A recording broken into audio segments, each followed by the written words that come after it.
I learned a really quick side note. I learned why, at least probably part of the motivation for a lot of this stuff from companies. Apparently the EPA and states and I haven't looked this up at all. I just heard it talking to somebody in the last week, but they instigate like across the board of a manufacturer, they have to hit an average miles per gallon number. So across the board. So like, that's probably why you see, like if they want to keep making 5.0 Mustangs, they have to make EcoBoost Mustangs so that number averages, because they have to hit an overall brand average of X miles per gallon, which brings me to my next question. How the heck is Dodge doing it? I was like trying to think of like what Dodge does over 20. Right. Welcome back to the Third Pedal Podcast. Can we introduce ourselves every time?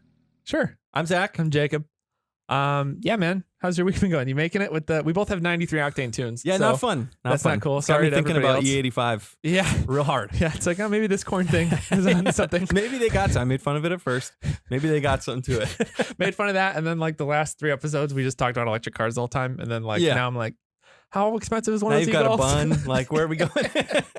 You got a shirt with the mountains on it. Yeah. You're like Subaru through and through. Like, share, subscribe, get this out there. Yeah, we need We it. need to pay for gas. So. But no, on that, we're just super blessed. Like we had a crazy week the past couple of weeks with, it seems like we finally found a lot of you guys. For whoever's joining now, and this is the first new episode that you're seeing, thank you for joining us. And we appreciate you guys. Yeah, it's been really cool to see a lot of nothing about the numbers really, but just like feedback from people and comments from people and a lot of engagement on whatever segments and stuff that we're posting. But on that, like if you are new, whatever channel you found us through, we'll just run through real quick like where we're at, because you can get a lot more out of the podcast depending on where you're at. So we are available on all podcast platforms. Apple Podcasts and Spotify are the 2 big ones. Great to throw it on in your car, half-hour episodes. We are also on YouTube. We post full episodes as well as clips throughout the week. So really good to like have on in the background. You can see a lot of the examples we're going through. We show a lot of videos and pictures and stuff that we react to. Yeah, all the pictures of the cars we talk about, whatever. Well, most importantly, I would say to watch would be for the Make It or Break It, our full 10 series. We talk about car fails, react to them, stuff like that. We break those out into clips and everything too, so definitely hop on to watch that. You can find us on TikTok, where we're posting shorts of the episodes, everything like that. So engage with us all across the board. We'd love to see, and we'd love to hear from you guys on like whatever thing you're working on, your build, the fail video you found, something dumb you saw in the wild, like whatever it is, shoot it and we'd love to talk about it. Yeah, send us stuff. I mean, we do a lot to try and find what's out there. Obviously, we're on social media. It's easy to find stuff a lot of times too, but there's a lot of stuff we're probably not seeing too. Right. So definitely send it in. We'd love to see it. You know, we're both working full time besides this too, so we're not unfortunately all day on TikTok, right? You know, or Instagram, YouTube, whatever, finding these clips. So yeah, if you guys see something crazy, want us to either react to it or rate it or whatever it may be, your build, someone else's roast build, your ride, whatever. Look at what you're working on, whatever it is. Like we'd love to do any of it, because we're just, that's all we're essentially trying to do, is just create like a virtual car club pretty much. So so whatever stuff you want to share, you're part of this too. This is yours. So if you have something to contribute to it, shoot it and we'd love to talk about it. But anyway, so on that, it seems like the clip that got the most traction out of anything was talking about this pistonless engine. Yeah, that thing was crazy. Yep. And learning more about it, like even after we recorded and after we posted stuff, it caused me to kind of dig into it a little bit more to figure out what's going on. But it because we got like very high level, like, hey, 25,000 RPM, it weighs as much as this much horsepower, it's stackable. Yeah. And then everybody was asking a bunch of questions and we were like, can we hear it? How's it work? What's this? We're like, dude, I don't know. We knew enough to make the clip in the episode, and that was pretty much it. We learned it live on the camera. Like we read the article on the camera, but no, so it seems like that's obviously a really cool new engine technology. Something obviously everybody's curious about. So we found, it sounds like you found a few others that that are notable we should be talking about. And I'm not going to take credit for finding them either. You guys sent these to us. You commented most of these. I think 1 or 2 of them I maybe found myself just looking for smaller, compact, high power motors. Yeah. I think the most important one that we got, I don't know, 20 or 30 comments about this one in particular was a liquid piston. Yeah, what the heck is that about? So I didn't look into these at all. I know you did some research on these, but that was almost less clear to me than pistonless. Right. So it's because the pistonless still kind of had it wasn't a piston. Right. but it has a combustion chamber similar to a rotary, right? So this is very, very similar. This is a, it's called the Liquid Piston is the brand. I thought it was a type of engine. It's a Liquid Piston brand. Oh, that's They way have more. the engine called the X engine. Okay. Find a better name. I don't know what this means because it's triangle. It's not a X. You know what I mean? Anyways. They're like, no, see, it's the bottom of an X. Yeah. Marketing could use some help. Totally cool. You guys make it an awesome engine. And this one has working prototype. That was a lot of the feedback we got too. Like, let's hear it. Let's hear it. Let's hear it. And we're like, I agree. Let's hear it. Have we heard back at all from Omega? No. Okay. No, nothing yet. We're trying reached out, right? Yeah, we're gonna see if we can. So we reached out for you guys. We would love to have a video of that thing running. Yeah. 25,000 RPM. It's gotta sound insane. It's gotta. So I don't know just to see where that project's at, to see if there is any, because I know like that was a lot of the feedback was there are videos with the engineers at that team and with other engineers critiquing the design that it definitely sounds very theoretical at this point. But it's interesting, and it like at least whatever they paid somebody enough on an animation that I'm really curious what it sounds like. What it can do. I think what gets you guys excited about this, what gets us excited about this is there really hasn't been huge leaps forward in engine tech for what 50 years would be safe to say, because there's been I don't know when turbo superchargers and stuff like that came around, but it's basically been like I think that was like start 80s, with like a straight 6 was probably one of the first straight 8 or straight 6 or whatever. Then we got the V's, we got the compressed V's with VR 6s and stuff like that, and then just stuff like rotary, rotaries came in, and motors themselves are not that old. Like we're talking about a technology that's not more than like a little over a century old. So like it's a very rapid development initially for that first few years, and then kind of stagnated into like we're still like one of the engines I want to talk to you about is this new V8 from Chevy, and it's a V8. It's something that they've been doing since the 60s, like which is crazy. They're obviously optimizing. It's a completely different platform than it was back then, but it is really interesting, and like it seems like it's almost plateaued. And then some of these other engine technologies seem really exciting as like something that completely breaks what we think is normal with a lot of this. It breaks the no replacement for displacement a little bit, right? Like it gets those guys being like, the whole joke is like I'm sure you guys post it. I've seen I think people that we follow posted like your turbo Civics, like these crazy tune-up cars that like they're like making scat packs cry, and like they're seriously though like these little like tune-up crazy cars. So the no replacement for displacement, like yes sometimes, but like there's all kinds of crazy stuff you could do now, which is just awesome. So anyways, tell me how this thing works. This thing is essentially rotary, right? So it's got this oval shaped rotary. I'll have a picture here. It's got 3 combustion chambers, 3 spark plugs, and essentially just works. That's like how rotary is, isn't it? So what I thought was cool about it is the flow of the engine. It's basically front to back. So intakes so it is a lot through like the front. Omega. It's a rotor that has an intake and an exhaust side. Right? And then where they port in, where the combustion chamber, basically piston, I guess, meets the combustion chamber, it's got the ports for both. So whenever it makes its cycle, I'm using probably all the wrong words for this. That's totally cool. I'm following in layman's terms, to explain how this works, how I understand it, when it reaches its combustion cycle, it goes from the front of the engine to the back, from the intake to the exhaust. So it compresses, ignites, expands, and shoots it out the back. So interesting. They have some really cool videos. Liquidpiston.com. You can look at the full. They show the power curves, all that. We'll run a clip in the side of this. Running. It's really, really cool. So it looks like a rotary with a big weight reduction. Yeah. So what? And an oval instead of a triangle in the middle. They were very clear that it's not a Wankel engine, which is the first time I heard that that's what the rotaries are called. Wankel engines. So totally new technology, totally different way of doing it. The working prototype that I have a video for it.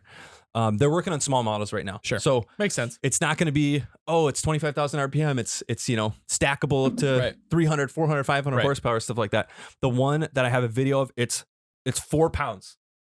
4 pounds. So things like this big. So what? Oh, that's cool. Tiny little thing. Okay. They can use it for, they have really cool like mission and things that they're trying to do. Gotcha. It's not just cars, but it's also not just planes. Cause I know some of the things like the Omega 1 was mostly I think for aircraft. I don't think it was a ton for like they weren't making it for autos and stuff like that. Is this like auto driven? Like they're shooting for cars? Everything. So they have they want to use it in drones, to use it in small planes, vehicles, but in vehicles the asterisk to that is they want to use it as basically, and you talked about this before too, basically like a hybrid system. Oh, okay. Because this is 30% more efficient than regular piston engines. Okay. So they could use it as basically like, what would you call it? A battery recharge or something like that? Oh, like a generator. Right. Because they said, right? so essentially their theory is regular internal combustion engines are too inefficient. Okay. Electric cars are also too inefficient because they're using these mega battery packs. Right. Where is the battery stuff coming from? Right. Where is the, you plug your car and you feel great about yourself. Right. But 50 miles down the road, there's a coal plant right. throwing stuff into the air that you're actually using to charge your electric car. So it like makes you feel good. Right. So the thing is with this is it's so much more efficient that it could be, housed in a Tesla or a Prius or whatever, these hybrid cars, hopefully a cool hybrid car, and require way less battery in the car. So you save tons and tons of weight. Interesting. You think about say a 4-pound core, for example, this one, 4 pounds. If you got a little bit of a tank, you can keep those batteries charged up essentially. Yep. But you're not relying on the batteries for the whole range because you're just regenerating. So that's just really for whatever you punch it, you need the juice immediately kind of thing. It's just kind of a buffer almost in there. Right. But different than some hybrids where say like the i8 has a internal combustion engine and electric ones. And there's other hybrids that use the same where like the gas motor is literally powering the wheels. Right. Where they're saying this would be more like a generator inside the car. So it's not going, this isn't hooked up to a drive shaft, hooked up, to a transmission that goes to the wheels. Okay. This thing's literally like say under the back seat or in the trunk. Just it's literally a generator. So it's just literally running at a RPM and just producing electricity to feed right into. Right. Which I thought was really, really cool. Because it's so much more efficient. So you'd use so much less gas. So you get the benefits of electric, benefits of gas. Basically, I'd say the quick recharge per se of you fill your thing up with gas takes 3 to 5 minutes. You cry a little bit at the pump, but you cry a little bit less because it's so much more efficient. So I thought that was really, really cool. That is super interesting. Let's listen to it real quick. Yeah, let's do it. The engine, it kind of looks like the reverse of a typical rotary. Like usually a rotary has a like an oval combustion chamber and it's got the triangle piston that rotates around in it. And it's interesting because this is a triangle and it's got an oval piston that rotates around. So they're like, no, trust us, it's not a rotary. It's like, it's a little though. I think it's way different. Right. Trust me. Yeah. I'm sure the functionality of it is, but just at a glance, I'm like, well, is it though?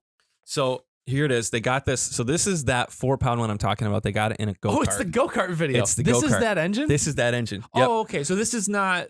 I thought you were going to say they have like this, like sitting on a bench and there's stuff sitting to it. And they're like, see, look, it turns over on its own. Right. They're actually like using it running. So this is on their website too. They have a whole interview, I think, with the engineer, the guy who made it. And then this interviewer guy. And then they got it in a go-kart for a working example to drive it. So they don't do... So I was trying to find everywhere, as car guys do anytime. Anytime you're looking up a car, right? Like, oh, I might want to buy this car. Yeah. What's your first YouTube exhaust sound? Oh, yeah. Right. So how does it sound? Yeah. And then straight piped. Does it sound straight piped? So he's trying to find like some like sitting, revving it, like hearing it idle, like maxing it out, all type of stuff like that. They don't. I feel like with this stuff, my brain doesn't like with the 25,000 RPM engine. My brain, I don't know. I don't even know where to start with how that would sound, other than kind of like a turbine engine, maybe. Yeah. But like this is kind of one of those two. Other than I just kind of picture a rotary, I guess. But yeah, I'm curious. So it kind of sounds like that. So here, I got the volume up. Oh, weird.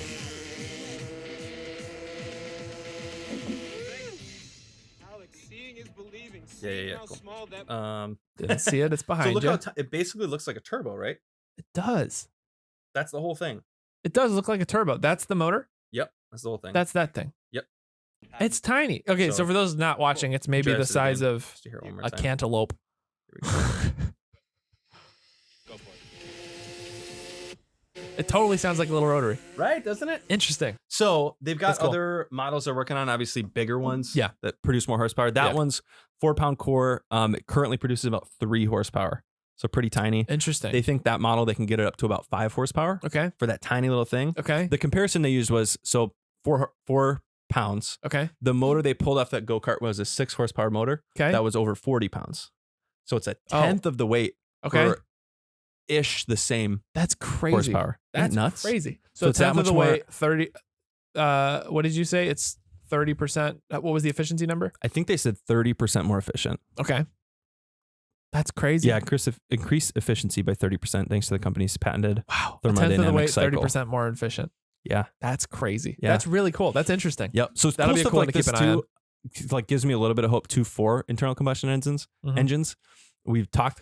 You've talked a lot about electric cars, and there's some really, really exciting stuff with that too. Yeah, there's some more coming. There's definitely more. And there's some really cool, exciting stuff with that too. And obviously, I believe like we got to do something with that. Right. Like the technology is there; it's going to get better. Right.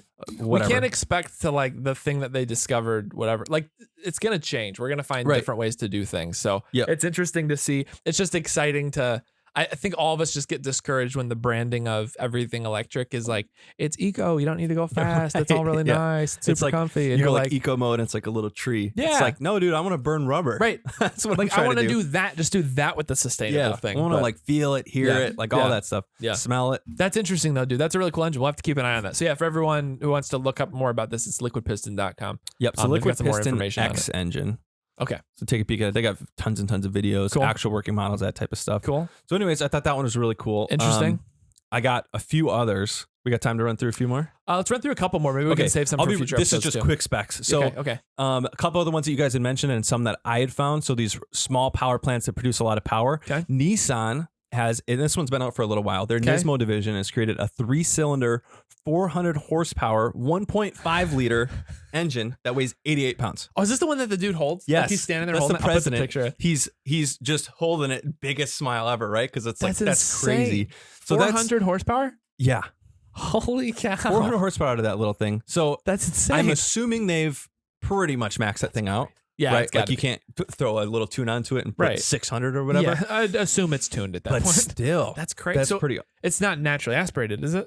No, it's turbo. Okay. Yeah, it's turbo. Interesting. Another one. This one's actually been out for a while. So you Miata guys looking to swap a small power plant that produces pretty well. Can we talk real quick about like apparently all of TikTok's just Miata people. Apparently everybody owns a Miata but us. Insane. That's what I learned. I think we should get a Miata. I think we need to get a Miata, and we need to get one of each of these and swap it in, or get 4 of them, and then put one of these cool do little a drag motors race into between all the Miatas with different alternate energy sources. Like the saddest drag race. It's like they'll have like one headlight up, rusted out. Like, yeah, we did 19 seconds in the quarter. Nice. But anyways, so Ford had a EcoBoost is pretty big. Ford's going, super green, electric. They've been doing that stuff for a long time.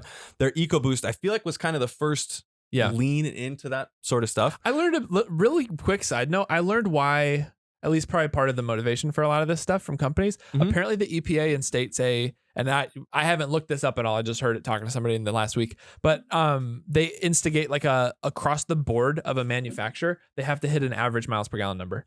So across the board. So like, that's probably why you see, like if they want to keep making 5.0 Mustangs, they have to make EcoBoost Mustangs so that number averages, because they have to hit an overall brand average of X miles per gallon, which brings me to my next question. How the heck is Dodge doing it?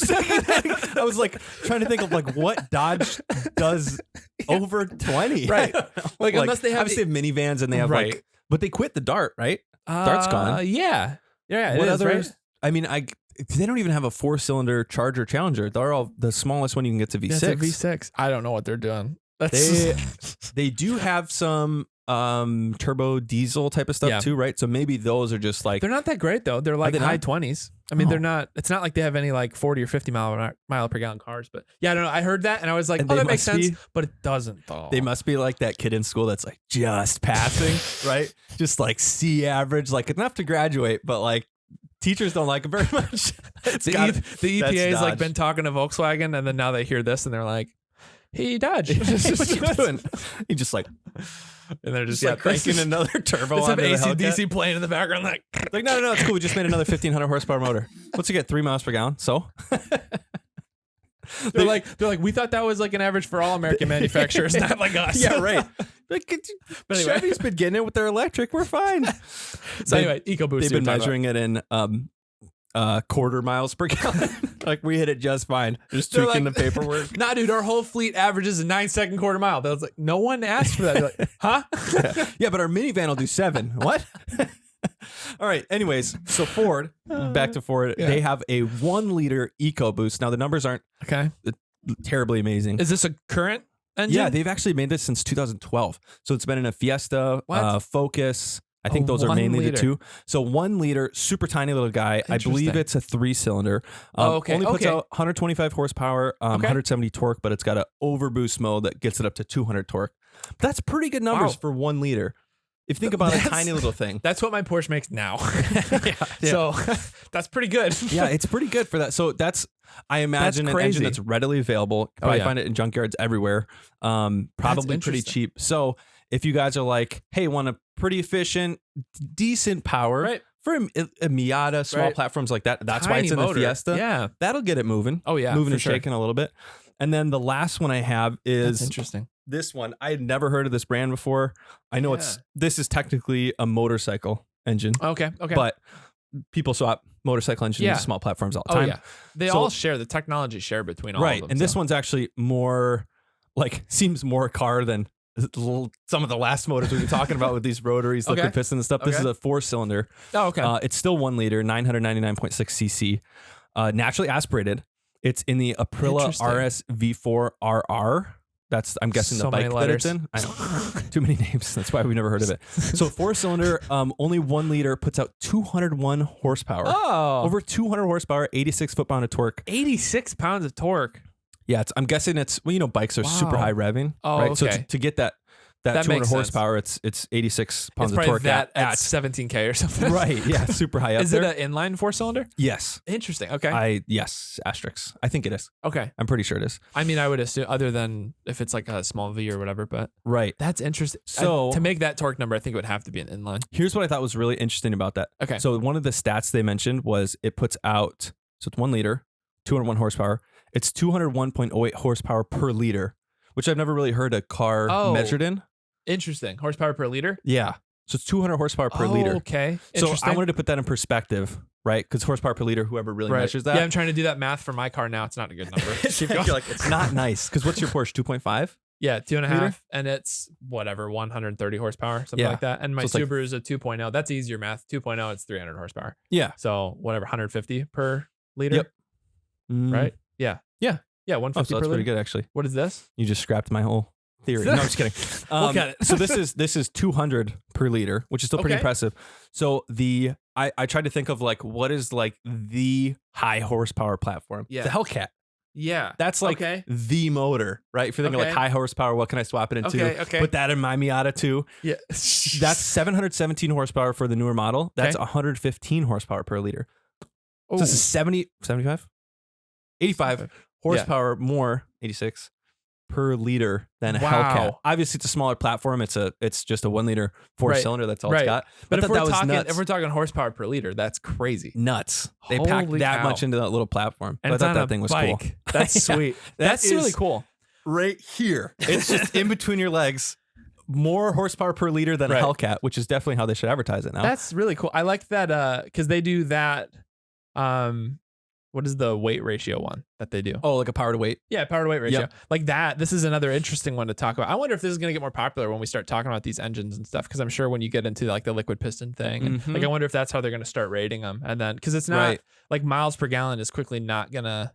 I don't think you'll be able to get miles per gallon out of a generator car that's generating an electric battery and stuff. I'm sure there's some math equation to do it, but I'm sure you'll get there, but I don't know if it's the most valuable thing anymore. It'll probably be at least for that, it'll be some electricity measurement. It'll probably be max range. Yeah. Which is kind of what they're doing with electric cars anyways. Yeah. Yeah, you're right. That's probably what it'll be. That's interesting though. And I'm wondering, kind of our lingering question, all this stuff is all this works great for a commuter kind of a thing. I'm wondering when these technologies are going to get into the car hauler, the truck that needs to tow your car or whatever. I wonder when they're going to get to the point that the generation is enough and the storage is enough that it can maintain something like that on an alternative energy source other than biodiesel or CNG or whatever other stuff is. That's interesting though. Okay, so there's a lot of previously, because I even stumbled on that. We talked about VR6s and I was like, there's basically 2 kinds of engine, right? And then you're like, there's rotaries. There's this. You have a boxer outside. There's all those. But then to know things are going beyond just a cylinder configuration, right? And something different, and even getting to this small, because I would have thought a 1 liter engine. I never would have. It's that's just whatever. It's a super eco something engine. Nothing exciting out of it. Lawnmower or whatever. Right, but to get that type of horsepower figure, and then to put that in comparison to the Hellcat everybody brags about and talks about and everything. Yeah. This is the horsepower per liter ratio of that. And then now consider those things. Yep. And it just looks exciting for the future of scaling up that smaller platform to what, Right. you get to a 3 liter and now you're at 600 horsepower, right? Right. Essentially. Yep. And like, I don't know if I'm sure there's other physics stuff that would determine that. Just probably mechanical loss and whatever, but yeah. But it's exciting to know that like there's more stuff coming that way. Yep. But yeah, that is super interesting. So on the other end of the engine platform and that new engine technology. So oh, no. I saw this article. So I thought this was a parody. I thought this was like a fake article. Apparently it's real though. So the C8, the mid-engine Corvette. So it's got a different generation, a different type of V8 engine than the LS series engines. Right. They built something completely different, the LT6. So this is a flat, let's see, I'm going to mess this up. I got to look at it again because I did research last night, but then I forgot. It's a flat plane crank. Yes, a flat plane crank engine. And that's something that I don't know if Chevrolet has never done it before. It's not been the strong suit. LSs are not that. Essentially, the benefit is weight savings because the entire crank is all within one plane, so you don't have all these offset weights and everything. Mm-hmm. But to develop the engine, so car manufacturers have been doing this for years, but they hopped on eBay like good car people. What? And they shopped around for a Ferrari engine. What? So they found to design this thing? Yep, to design No it. way. So they ordered they found a total Ferrari 458 and they bought it sight unseen. I think I was trying to find the price of it. I think it was like $30,000. But $25,000. So they ordered it off of eBay for $25,000. And one of the things in here was that they would have loved to see the person's face who sold this Ferrari engine, and then they had to write the address to like Chevrolet Motors Department in Pontiac, Michigan. Yeah. So they bought this thing, they took it apart to try to learn what Ferrari was doing to make a high revving flat plane V8 and what that looks like. Well, because Ferrari has a very iconic, unique sound, right? That super high RPM, right? V8. And with a lower weight crankshaft that enables faster revving and higher RPM capabilities because there's a lot less kinetic energy going on in there. Mm-hmm. So that's what the basis of this LT6 engine came from. That's crazy. Is they dissected a Ferrari engine, got in there, figured out how it works, and then they produced this thing. So that was the core of it. So this engine, because was that the picture of the Chevy one? Yes, that looks.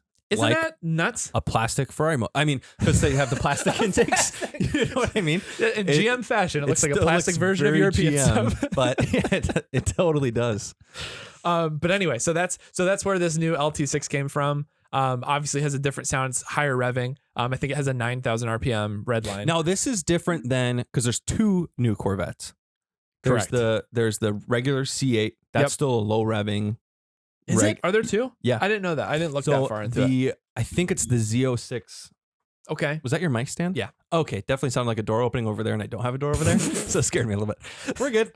So there's the new C8 that's got the regular, like the one that's in the Camaro, the one that's in everything. So they have an V8. LS C8 as well?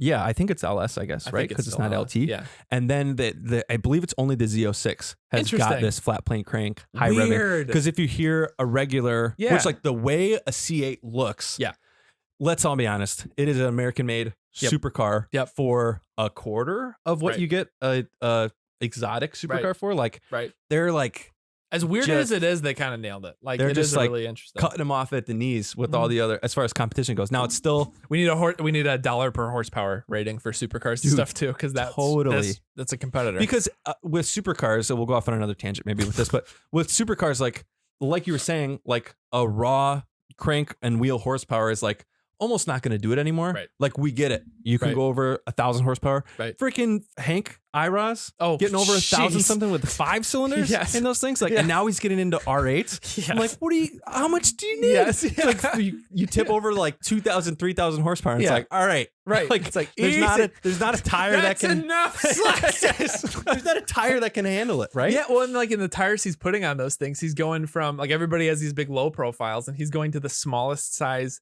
rim he can get with the meatiest tire with all of the whatever they're called, the rings on the outside that like lock the tire in. Oh, it's like a bead lock. Bead lock. Yeah, he's got to literally keep the tire on slicks because he's spinning rims in tires. Yeah, ridiculous, insane. But he's probably running into. If you think about, I was listening to, I don't remember what it was. It was some specs on, I think it was the new RS3, and they were talking about the brake rotor size is like 15. Yeah, like 15 inches. Yeah. So you can't go smaller than a 16 inch, probably. No, you're probably limited to. I would bet they can't go smaller than 18 at that size. I would guess. I know I have 18s on mine. If it's a rotor and then you have a caliper on top of that. That's right. Yeah. And then that's the outer dimension of the wheel. So like it's got to be 18s. The minimum. So to try to get this, because drag wheels, a lot of times, see those are like 14, 15, 16 inch rims. Right. And they're aired way down. They have like almost no air pressure. And that's why they're bead locked. Sawzall out the whole fender to like fit this giant tire in there, right? Where he's doing it basically with like a stock body, essentially, probably all carbon and full interior and everything. Like it's just he's just like, hey, I did some tuning. I put some of my custom engine parts on it, and now it can run 7s. Yeah, like what? It's like and I squirted some 85 in it, and it does 1500 horsepower. It's like, what are you doing? Did you see the this versus that where he had it on against which one was it? He did it against the Unicorn. He did it against another guy though. I can't remember who it was, but he did 2 passes and he like smoked the guy. He like the first one was even up. The second one he gave him I think 2 or 3 car lengths, and then he got back. He's like, yeah, what did he say? He's like, yeah, I feel like we're just wasting dinosaur bones at this point. So you mind if I do some donuts? And they're like, yeah. So I just did donuts and that was it. That's awesome. Like you're not gonna have a chance. Well, so one of the crazy things with. I don't remember what we started this with at all. That's totally fine. This is way cooler. The crazy things with these insane tuners you got, right? Sheepy Race, iRaz, you got, I forget their name. They do Vipers. 034, you got like all those other guys. Well, so you have those, but then you have like the more boutique, I would say, tuner shops. Sure. Calvo Motorsports with the Vipers, they're doing over 2,000 horsepower. Like all these insane. Why is Hennessy doing those super high horsepower stuff? Like I have such a funny Hennessy story to tell you later. So Tesla Model S Plaid is like the name in like, my electric, like that's like the performance name in electric cars are faster than gas cars. Right. Have you seen I don't remember who tuned it. It's a R8, the V10 twin turbo. Okay. Just smoking a Plaid.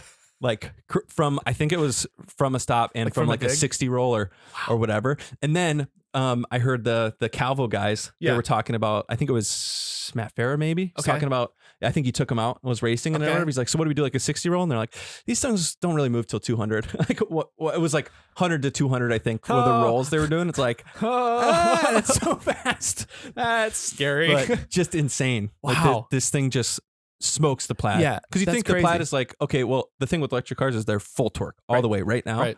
And you don't get that with a regular gas motor, but these are no regular gas motors. No, dude, it's crazy. Like the number of like 2,000 and 3,000 horsepower, like basically Vipers, GTRs. I think that's kind of the 2 big ones. Like those are like crazy horsepower figures coming out of those. And then the Lamborghini Huracans or whatever, and the R8s. I think those are basically the main like. Feels like those are starting to get into that group of like having these crazy high horsepower figures. And then Dodges.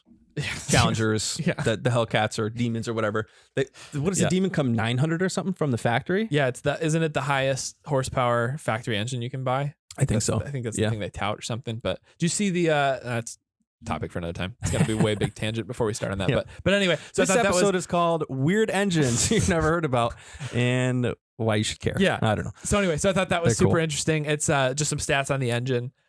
So it's a 670 naturally aspirated horsepower engine. That's so it's nuts. the highest horsepower naturally aspirated engine. That feels like not cool after we just talked about 3,000 horsepower motors. But think about that's NA. So now what happens if you supercharge that, or what happens if you twin turbo that, or whatever? But there is some limit, right, to what you can do mechanically, because like what's the compression ratio on something like that? It's got to be super high. I think this is a high compression engine, because you can only do so much before like the gas can't like evaporate and ignite properly and stuff like that, right? But there's a lot you can do too. I mean, like a lot of guys. So if you were to, say you want to do a twin turbo setup on something like this, you'd be, I do. Yeah. So this is more of a shopping cart. Right. What do I need to add in eBay right now is what I'm asking. But like they'll have, like you can get different head gaskets that'll affect your compression ratio. You can get different pistons. You can sleeve the block. You can do a whole bunch of different stuff to modify and mess with compression ratio. So you kind of like lower it. Yeah. And then so you can increase back it with turbo or something like that. That makes sense. That's what they were going for, is you've got the highest naturally aspirated horsepower out of any V8 that's ever been produced. But anyway, so that was the cool motor thing. So that's awesome. On this whole, maybe a common thread through this whole episode, and I guess how we'll wrap it up today, is So we opened talking about fuel prices and all this other crazy stuff. Yep. Then we talked about super efficient engines, and then probably a not very efficient engine, but cool sounding engine. We got all sides of the spectrum. Yeah, we got the whole, and they're all cool. The whole gamut. So never used that word in a sentence before. Don't know if I used it right, but we're gonna go with it. So am I playing music or are you playing music? Sorry. Oh, we're that thing. No, you're good.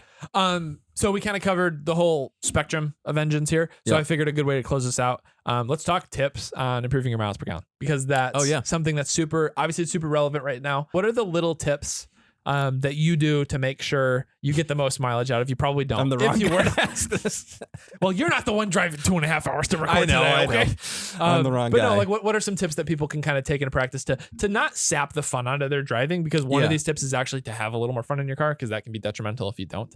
But I'll start with a couple, and then if you've got a couple tips, like big thing initially to start out with, and I think people neglect this a lot, routine maintenance stuff, way beyond just oil change, but like make sure, check on your engine air filter. That's literally how your engine is breathing. Yeah. And so if that's restricted, if you've got a lot of dust buildup in there, if you haven't changed it, and I think the interval is supposed to be every 6 months to a year, something like that. There's a mileage rating on it, but check that out. Super cheap. It's probably $20 to replace. It can help your engine breathe a lot cleaner, less restricted. So that's going to require less power to run. You're going to get better miles per gallon.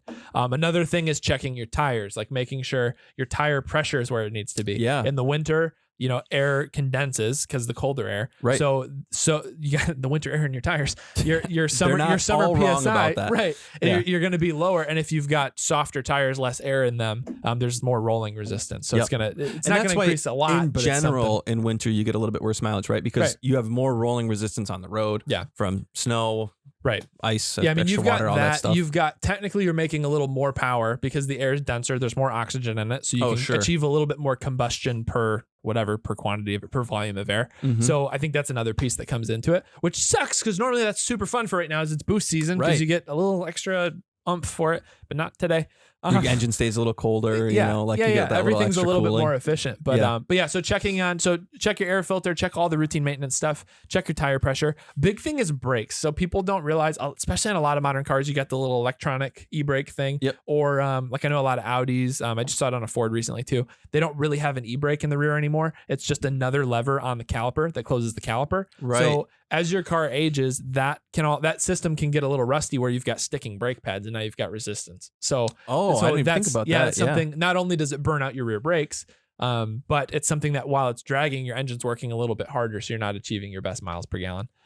So especially time like this, it's just super important. Start tracking. It might be something to just start doing in general. Is just start keeping an eye on where your mileage is, because that could be a really good indicator on if you have a problem coming up with your car. And that's an important thing to note too. Like, I think that's really good that you're bringing that up, because initially what came to mind to me is like, don't accelerate hard. Like, don't be gunning it everywhere. I'm telling myself this more than anybody. Like, in general, just like drive softer. Right. Like, I think one of the things, I think it was Mythbusters maybe way back. They were talking about efficiency of engines, and like braking is essentially converting the energy of the gas into heat. That's always stuck with me too. That's funny that you say that. Yeah. Isn't that interesting? So I was thinking that, like, not accelerating too hard where I'm having to brake all the time. Right. Like you see like in traffic, right? People like gun it, slamming the brakes, gun it, slamming the brakes. It's like if you just if there was somebody next to each other on the highway, one person's like gunning it and then slamming the brakes and like moving around people and stuff, like they're going to be so much less efficient than the dude on cruise at like 65 who's just rolling through. Right. Especially between lights. Like especially if you know the light's going to still be red by the time you get there. Right. Like put the clutch in, just coast. Cause like you're going to get there at the same time. You're going to go at the same time. So nothing's going to change. So why waste? Isn't that such a good feeling when someone like rides your butt and then they whip around you and then you pull up next to them at the next stoplight and you're just like, it's like, what's up, man? And then you beat them off the line. And then you're but and that's why I wanted to talk about these, because like I don't know, you could drive super light and never get on it, never experience, but that's not why we have cars. That's not why we have fun cars. So anything you can do to try to just help your car run a little bit better, it's gonna be better for the car long term. You're gonna have a better feel on it, but then you're setting it up best. Really good points too, because a lot of us are buying used cars. Right. There's probably a very small percentage, myself included, who's ever I've never bought a new car, brand new car, like first owner. Right. So like, how do you know how the last person who owned your car took care of it? Right. Sometimes it's very obvious because it's bad. Right. Sometimes you're fixing people's mistakes. Like I've seen so many funny videos about that of like figuring Yes. out the last guy's mistakes. And it's like totally the wrong stuff. Yes. Or even young you, if you've had a car for a long time, like a lot of stuff I fix on my 944, I'm like, why did you do this? Who was the idiot? Oh, it was me. Yeah. Oh, it was me in 2019. Sweet. So that's super important. Yeah. What's a short list? So you said brakes. So air intake fluids filter first, right? Yep. Like make sure your fluids are up to date. Stay right, on top of that. Any additional contaminants is just additional friction. Yep. Brake pads, rotors, the whole braking system. Make sure that's all up to date. Filters are obviously very important. Spark plugs, that kind of stuff. Like make sure essentially all your engine's doing is it's breathing air, it's adding fuel, it's combusting, and it's generating power. So anything you can do to make that more efficient. Yep. And then you mentioned wheels and tires too. Yes. That's huge. Not only for tires, right? Inflation, tread wear, stuff like that. Right. Are your wheels balanced properly? Right. And then also if you have aftermarkets, like how heavy are those guys? I've got some aftermarket wheels that are like heavy. Yeah, the ones on my Porsche right now are nuts. And they're twice the weight of what was on it before. Wow. It's crazy. Well, because you go bigger, right? So you're talking more metal. Right. You get a little bit less rubber, but you know, but even like more. wheel size, like typically I know when I had my Mark 6, when I had my TDI, I was really big into like trying to figure out how to optimize this. And you would take like a 2 or 3 mile per gallon average hit just going from 17s to 18s and just that. And it was the same exact width and everything. It's just a different, I think it has to do with the sidewall and like the density of the tire or whatever, stuff like that, and the weight overall. But, but yeah, it's really interesting. Like there's a lot of ways, a lot of little things like that. But again, that may be something, you know, maybe you like the look of your car. Like I don't want to like, I don't know. I'm trying, because even like today, I was trying to do the math on which car I should take. I was trying to figure all that out. And I was like, you know, I really want to drive the WRX. So like, I just have to drive it, but I'm going to choose to cruise at a certain speed. That's another, I guess, 2 more things I want to touch on with it. One, cruising speed makes a huge difference. If you go 65 or like 68 compared to 74, there's a huge miles per gallon difference there. It's different for every car. It's different for gearing. Right. But there is a sweet spot in every car of where like 50 is going to be the best, but no roads are 50 anymore. Thank goodness. Yeah. But like there are certain, take you like 4 hours to get here. But trial and error it. Like go on the highway and see, okay, if I actually stick to 70, you might actually get better. I shouldn't advise that. So 70 is the speed limit. No, I was going to say something else, but I'm going to not. So okay.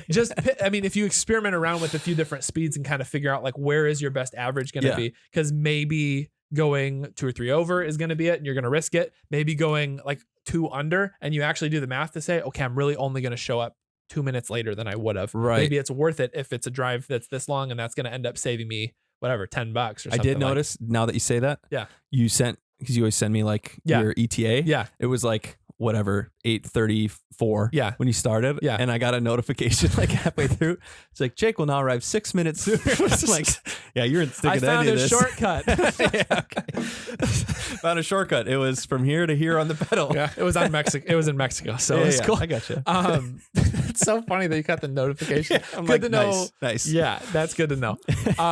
But yeah, like so those kind of things, like experimenting around and kind of figuring out where's your car's sweet spot. Yeah. Like obviously the slow acceleration and then getting up to speed and then not constantly accelerating around people and slowing down, accelerating around or whatever, like finding that. So then the counterintuitive one for all of this, and the one I guess I'll close this out with is, don't always baby your car. Like if you baby your car, it can actually produce carbon buildup and it can start clogging things in the engine. So it does need to breathe a little. Like you got to get on it every once in a while. Like in my diesel, it was especially important because the diesel particulate filter could actually clog if it from too much soot building up. But even on like a regular, like a gasoline engine, like you have to get on it every once in a while for a couple of reasons. One, this one will sound bad, but hear me out. Like if you have an engine problem that's developing, you're probably, and you can't hear it at 2000 RPM, you're 100% going to be able to hear it at 5,500 RPM. So it's going to give you, I spit everywhere. Just that's right. It'll give you some awareness of what's going on. You'll catch something, but also you'll, I don't know, you'll hear your engine run the entire spectrum. You can hear that out. You can break out any like buildup stuff that's starting. You enjoy your car a little bit too, but it is good for it. Like not every stoplight or whatever, but like at least once a week, like have fun on an on-ramp. Well, that was like